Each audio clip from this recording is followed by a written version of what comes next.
ഉള്ള തൊഴിലാളികൾ, ജൂനിയർ ആർട്ടിസ്റ്റുമാർ അനുഭവിക്കുന്ന കഷ്ടനഷ്ടങ്ങളെക്കുറിച്ചും അവരുടെ മാനസികമായിട്ടുള്ള പ്രശ്നങ്ങളെക്കുറിച്ചും അവരുടെ ശാരീരികമായിട്ടുള്ള ബുദ്ധിമുട്ടുകളെയും അവശതകളെക്കുറിച്ചും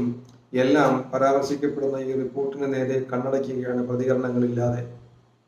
സ്വാഭാവികമായിട്ടും തൊഴിലവസരങ്ങൾ സൃഷ്ടിക്കുന്നതിനും തൊഴിൽ മേഖലയിൽ അവർക്കുള്ള സുരക്ഷിതത്വം ഉറപ്പുവരുത്തുന്നതിനും വേണ്ടിയുള്ള പ്രവർത്തനങ്ങൾ നടത്തേണ്ട ട്രേഡ് യൂണിയനുകൾ ഹേമ കമ്മീഷൻ റിപ്പോർട്ടിന്റെ ഭാഗമായി പുറത്തു വന്നിട്ടുള്ള ജൂനിയർ ആർട്ടിസ്റ്റുകൾക്കടക്കം ഉള്ള